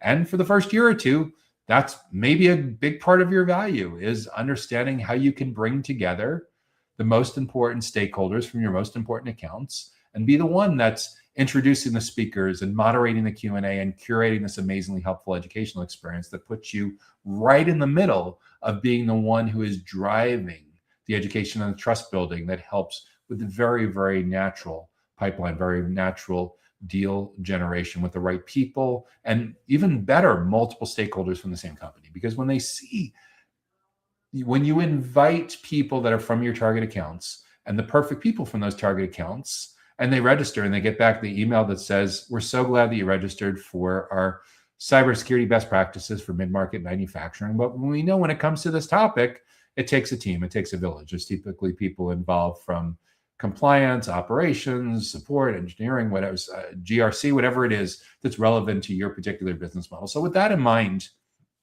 who else from your team and what other colleagues of yours would benefit from attending? Simply hit the forward button, add a thought or two. We know the teams that learn together grow together. And when this works well, you start to notice that even at the first event or two in the series of 12, you start to see multiple people from the same company registering. And when they attend together and they get a great educational experience, you know what happens for part 2 and part 3? even more people from that company start to attend, and you're proactively meeting the decision committee. You're really, really stacking the decks in your favor. You're indoctrinating those folks not only to know that you're the one to go to, but indoctrinating and teaching and steering the criteria, the best practices that they use to navigate this major initiative and how they look at all the competitive alternatives in your space. And when you do this really, really well, you tend to take the oxygen supply, you starve the attention away from your competitive alternatives to the point where in some cases they get all the way to the decision point where they're ready for a sales conversation. And not only are you on the short list, but everyone else has disappeared from the short list because they're learning so much from you. You've done such a fantastic job of educating and building trust. Why would they turn to anyone else? So if you're looking to not only accelerate sales, if you're looking to not only spend the entire journey with the right people in the right accounts, in the right context, this is the playbook for how sales strategies, how sales people, how sales teams can survive and thrive in the AI era. So again, two major impacts for how AI is impacting data center sales strategy. One is people can't hire and scale fast enough to keep up with the crazy amounts of demand. And I'm not a big fan of the AI gold rush kind of things or the AI bubble talk that's going around, but for sure, when you look at the record earnings across the technology, the facilities part of the ecosystem, the operators, construction, real estate part of the ecosystem, the revenue growth, the profitability, like it's undeniable that there's massive acceleration in the last couple of years. But the downside with that is generative AI is making your prospects and clients less in favor of spending a lot of time with you until they're almost ready to buy. In order to win in that kind of environment, we need to figure out a way to be part of our prospects and clients' professional development and learning and development process. Does this mean that you should immediately ditch the job title of account executive or sales development or account manager and call yourself advisor or consultant or instructor or whatever? Maybe part of it, but it's not just as simple as doing a find and replace in your email signature and your LinkedIn profile and in your business card. This is a culture change for a lot of companies. A lot of companies throughout the data center ecosystem are running pretty much the same sales and marketing playbook that they did 10 years ago, which completely ignores 10 years of generational changes, 10 years of digital transformation, the tens of millions of people that got used to working from home in the beginning of the 2020s, and most of all, completely ignores the massive changes in how people research and make purchase decisions when they have access to chat apps on their phone, on their desktop, on their notebook that run circles around what they used to do with traditional search. Think about like 10 years ago, people doing mobile search into Google or something like that and having to click through and individually, one by one, read the 10 blue links and kind of synthesize all of that. Several minutes, several hours potentially later, they're getting access to that instantly. And that changes the nature of how people are researching and making the purchase decisions. And if you work on the marketing side of the stack, you're probably very familiar with all the stats that a traditional Google search results page just doesn't provide a lot of opportunities for people to click through anymore. They're getting instant answers without having to click. So the days of being able to invest aggressively in organic search engine optimization and being able to count on that driving a significant amount of traffic are definitely slowing down, anywhere from a little bit to quite a bit, quite majorly. So in this kind of environment, how we survive and thrive for your sales team, your marketers, your account managers, your product managers, your channel partner managers, to educate and build trust, to be an integral part of how your most important prospects and clients keep their skills sharp, their professional development, their learning and development. That's the way to get in early and often. Educate and build trust. That's what I'd be thinking about for how AI is impacting data center sales strategy. If you've been enjoying this week's Data Center Go-to-Market Sales and Marketing Q&A show, make sure to hit the like button to help spread the word. And that brings us to our final question for this week's show, which is,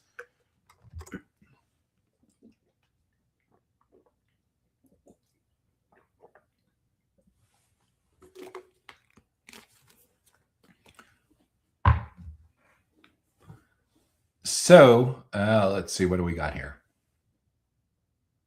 How do we get my data centers firm, how do we get my data center services firm to modernize its process? How do we get my data center services firm to modernize its process? So what I don't know is this a CEO or a leader of a data center services firm that's struggling to get the people that work for him or her to modernize the company? Is this someone that works for the company in a go-to-market related role, maybe in marketing or sales or product or support or something like that, that is frustrated and annoyed that its company is living in the past, too old school, and not doing enough to modernize it?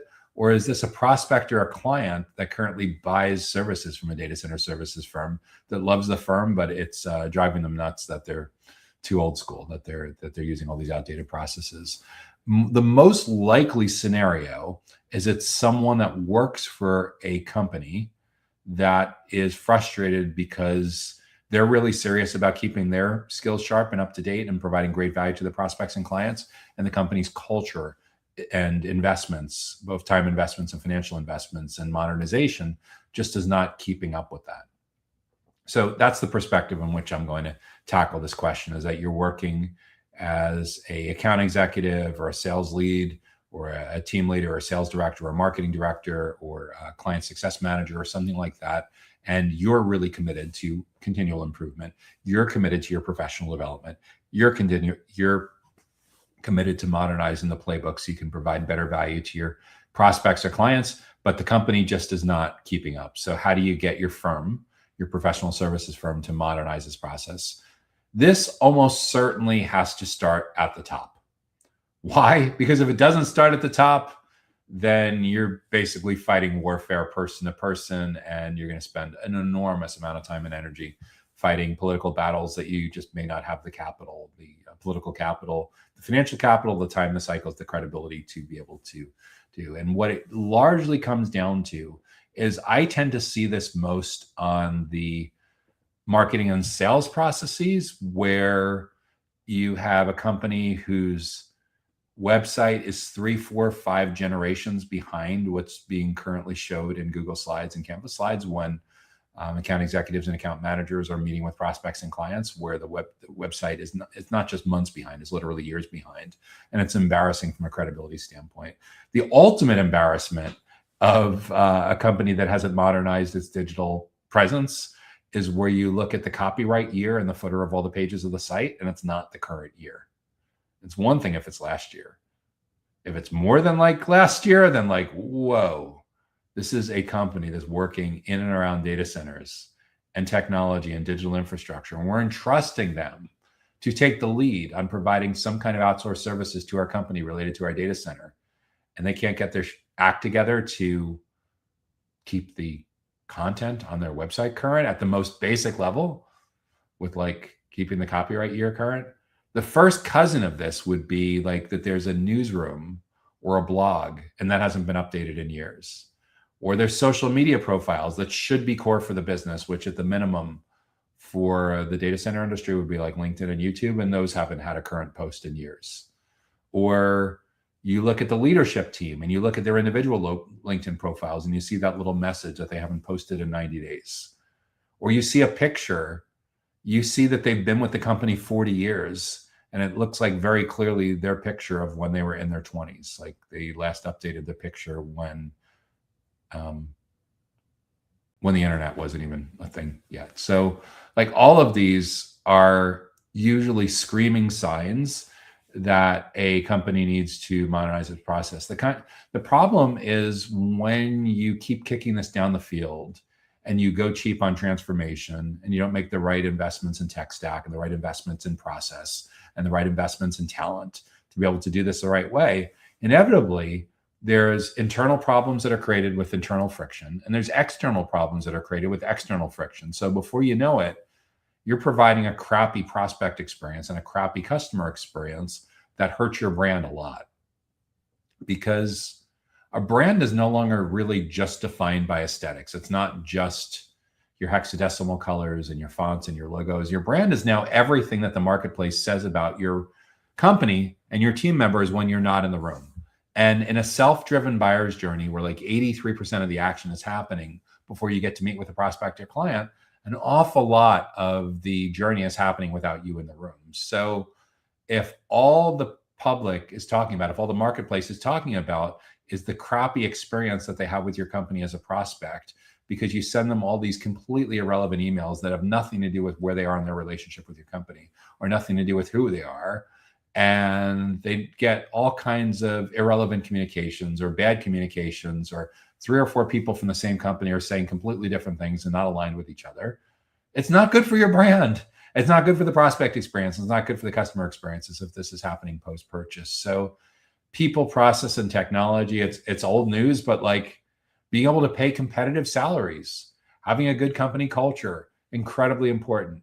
Modernizing your tech stack, having all of your tools be able to talk with each other, integrate with each other, which can sometimes be challenging because there's a lot of mergers and acquisitions that happen in the data center industry. It used to primarily happen among the data center operators, but now it's happening all over the place. You know it's happening all over the place because you go to LinkedIn company pages and you're frequently seeing messages now at the top of the LinkedIn page that's like a black or reverse white text on it that says, company X has been acquired by company Y. Click here to visit the new LinkedIn company page. So like you see tons and tons of M&A, tons and tons of mergers and acquisition. And when that happens, there's usually a lot of pressure among IT, among marketing ops, sales ops, and everything to be able to streamline the platforms, integrate the platforms. So you don't have these kinds of issues that make people spin their wheels internally and bleed over into causing potential brand damage or financial damage or kind of impact with that. So when it comes to modernizing process,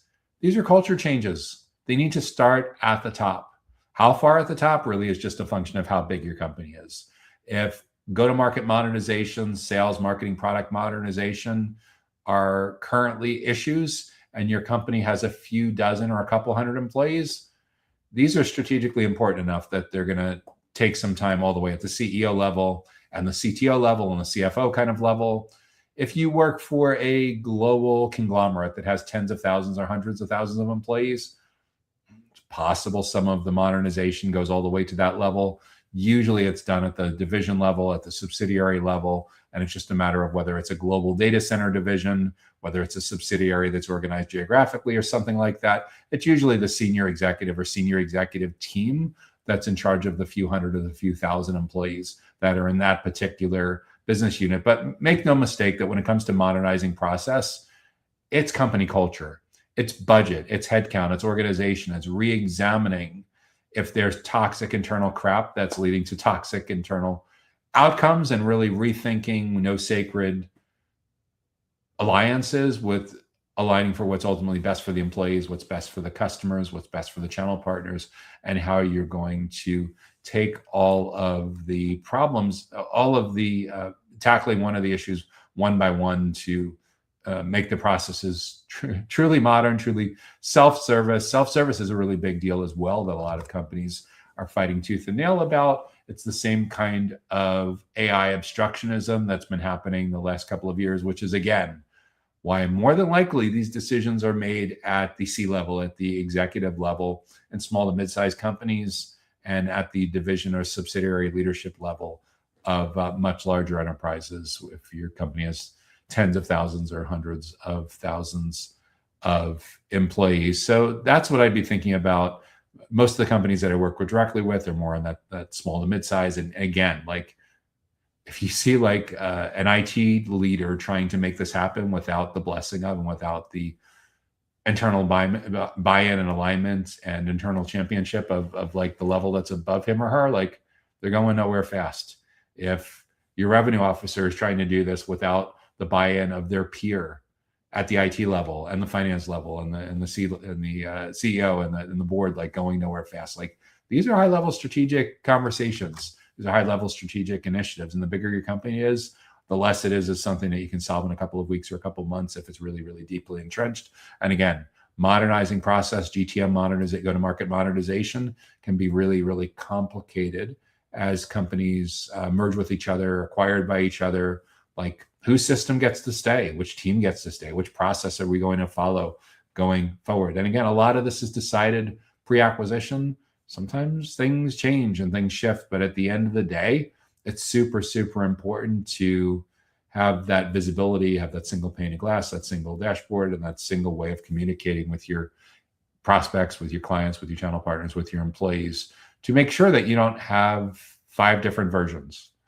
And inadvertently treating prospects as clients or vice versa, or sending inappropriate messaging. I'm not talking about like religion, and politics kind of messaging. I'm talking about just sending channel partner messaging to an end user, or end user messaging to a channel partner or something like that, and how off-putting that can be when there's something that's massively broken in the CRM and the filtering and the segments and the views. And again, this is usually all part of the bigger picture conversation on the people, process, technology that goes into monetization and being able to provide a great prospect experience and a great customer experience. So that's what I'd be thinking about, how to get your data center services firm to modernize its process, and think about whether you're really in a unique position to be able to drive this, or the most important thing that you can do is to motivate conversations with one level above you, and for your person that you report to bring it up and bring it up and bring it up the chain till they get to the right level of support that they need to do to actually affect change. Because the bigger the company, the longer it's been around, the more entrenched it is, the harder it is to really start to turn the ship quick enough to modernize processes for it to make a significant dent in the current quarter or even in the next quarter. So that's what I'd be thinking about for how to get a data center services firm to modernize its processes. So that's the final question that we will be addressing in this week's Data Center Go-to-Market Sales and Marketing Q&A show. If you've gotten good value from this week's show, be sure to hit the like button. And if you're on a platform where you're able to, or you're listening, be sure to rate and review us as well. If you have an idea for a topic or question or challenge that you're currently facing in your company or your team, or as an individual that you think is relevant and would be helpful for others to hear the answers to, be sure to leave that in the comments wherever you're watching, and we'll add that to the consideration queue for upcoming episodes. If you want to make sure that you get notified about upcoming educational events and resources just like this and get invited, be sure to subscribe to the Data Center Sales and Marketing newsletter. You can do so for free directly on our website at www.dcsmi.com. Newsletter comes each week on Sundays direct to your email inbox. I am Joshua Feinberg, founder of the Data Center Sales and Marketing Institute and host of the Data Center Go-to-Market Sales and Marketing Q&A show. I also host the Data Center Go-to-Market podcast, where each week I interview data center go-to-market professionals from all over the data center ecosystem, from all over the planet. If you or someone that you work with you think would make an excellent guest to interview in an upcoming episode, feel free to connect with me on LinkedIn and nominate that person, nominate yourself. And again, LinkedIn is always a great channel to connect with me as well. If you and I are not currently connected, feel free to send me a connection invite. Just mention that you watch the show, and I'd be happy to be connected with you as well. So we're so glad that you joined us for this week's Data Center Go-to-Market Sales and Marketing Q&A show. We wish you a very safe, happy, and healthy holiday. Very great success in the new year. We will be having our regularly scheduled show at the same time slot next week, and we look forward to seeing you back next time. Let us know how we can help. Take care now and enjoy the rest of your day. Have a great rest of your week. Bye-bye now. Data Center Go-to-Market Sales and Marketing Q&A is sponsored by DCSMI, elevating the role of sales marketing and go-to-market GTM professionals in the growth of the data center industry. To stay informed about upcoming episodes, subscribe to the Data Center Sales and Marketing newsletter on the DCSMI website at www.dcsmi.com. Again, that's www.dcsmi.com.